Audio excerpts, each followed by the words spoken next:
actually sa ano, sa Malabon Fish Market para bumili ng probably tuna. Masarap ang tuna ngayon, sa Bawan. May sinigang or tinola, pwede rin tinolang tuna or sinigang na tuna, pero mas gusto ko yung ano lang, hindi maasim. Yeah, let's check out the Malabon Fish Market. Ito is part pa ito ng Tondo, and doon sa unahan ano na yan, Navotas, then Malabon. Ito, dito yung Tondo Medical Center. Actually maraming ano dito nagtitinda ng tuyo. Dito yung parang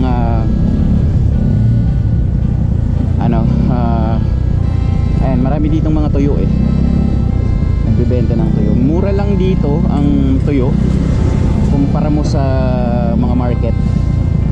So dito mura lang siya. Nasa 200 plus lang yung kilo ng dilis. 200 ang kilo, so 100 kalahati. 100, marami na po yun. Marami ng dilis yun kasi magaan ang dilis kapag kapag tuyo na siya.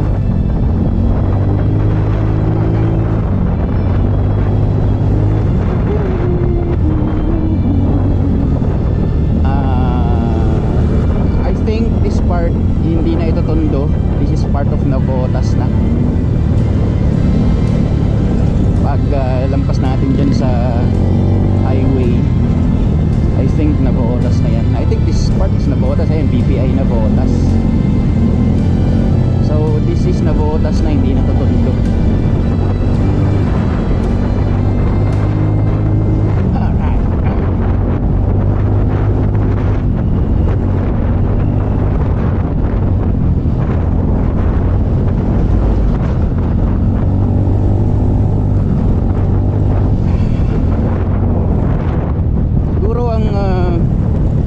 Fish Market simula sa pinanggalingan ko, abot lang ng mga 15 minutes.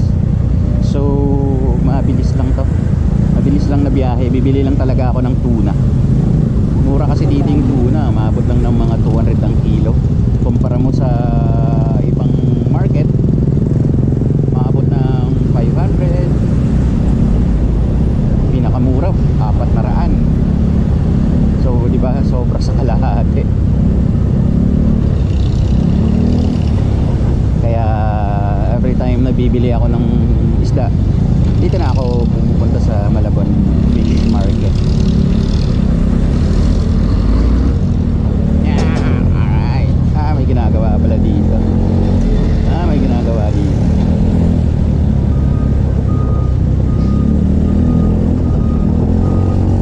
Alright. So malapit na tayo sa Navotas Market. Ito Navotas, palengke ng Navotas na ito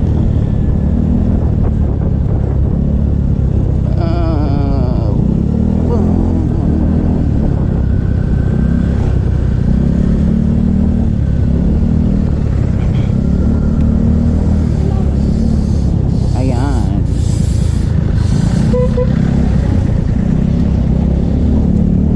Ano ba tawag dito? Navotas Agora Complex. So ito yung minsan dito ako bumibili ng bigas. Navotas Agora Market.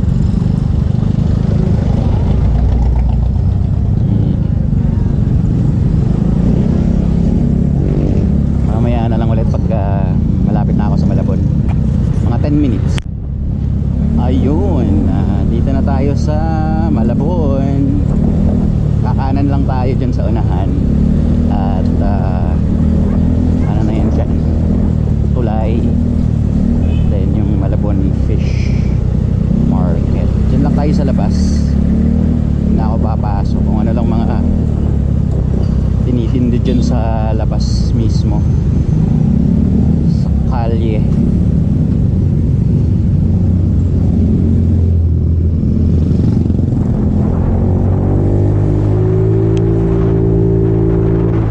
Nice one. May mga ganito pang pedicab dito sa Malaban. Nice, nice, nice. Meron ganyan sa probinsya namin eh. Ayun ah. Nice one. Maliliit yung gulong. Naka-racing. Pang racing yung gulong ng mga pedicab. So, anong meron dito? Ayan, ayan, ayan. Tuna ang target natin ngayon. Sana may fresh na tuna. Hopefully meron. Hopefully meron.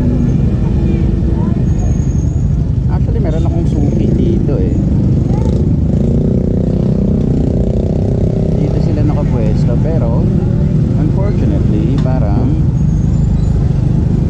wala sila ngayon.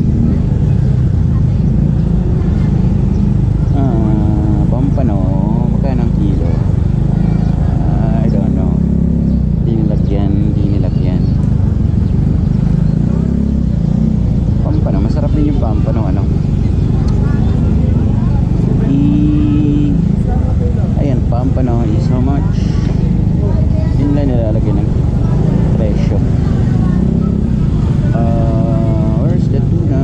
Where is the tuna?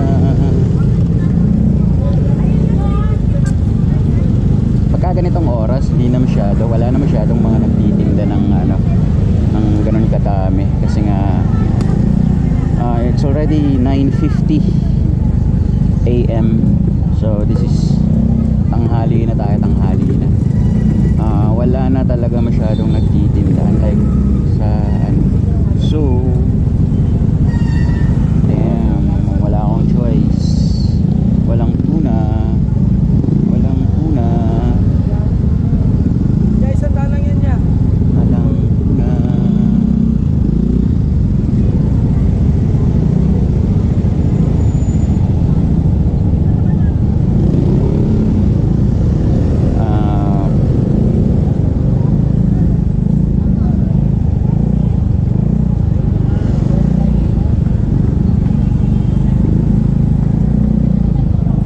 B, walang tuna, so ano na lang,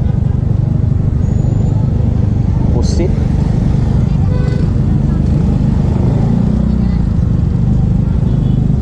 Tapos meron pa palang mga nanghuhuli kaya pala wala sila masyado dito sa labas. Pusit or shrimp.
isa? Dalawang kilo lang ito.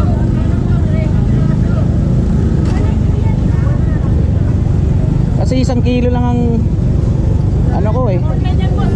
Ha? Orten. Pwede nga tingin yan eh. So hindi siya pwedeng 1 kilo lang? Wala, naubos na, sir.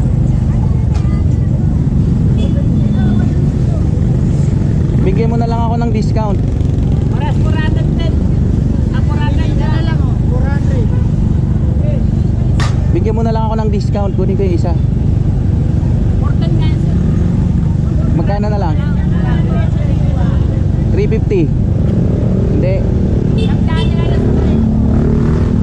Creative mo naman, sir. Huwag po. Magkano? Talent lang, huwag lang mag-creative. Magkano? Get creative. 380. Right? Oo.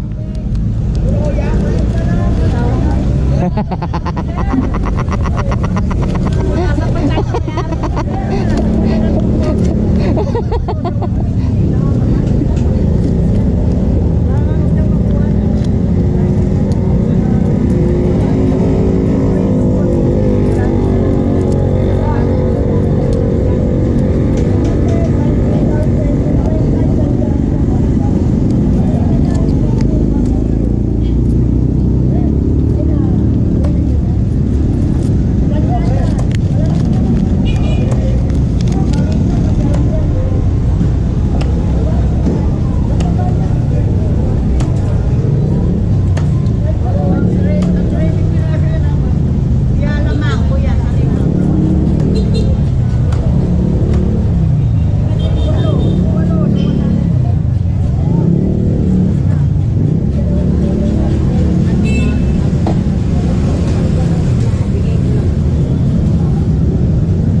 Sige po, salamat po.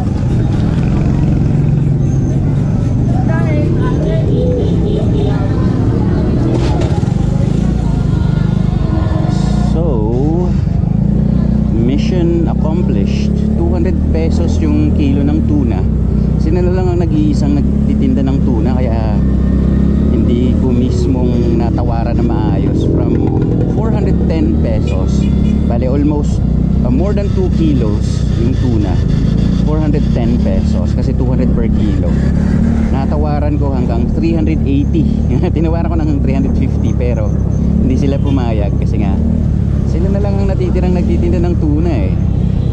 So, di ba? Hindi na ako nakipagmatigasan sa 350. Kaya kinuha ko na yung 380. So from 410 nakabawas ako ng 30 pesos. Naging 380. Ganyan naman ano kapag bumibili ka sa mga ganyan, hindi naman hindi naman yata nagbabayad ng tax yung mga yan. So wala silang pwesto talaga. Kaya much better makipag ka na lang din, makipagtawaran. Anyway, alam ko namang malaki ang nila dyan, ang puhunan. At mayroon din naman silang kinikita, kaya hindi rin, wag din natin sila mismong baratin.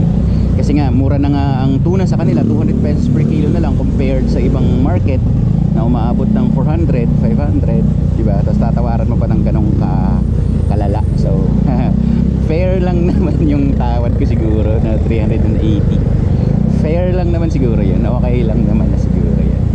So I have 2 kilos of tuna. Ang gagawin ko dito is sasabawan yung ulo.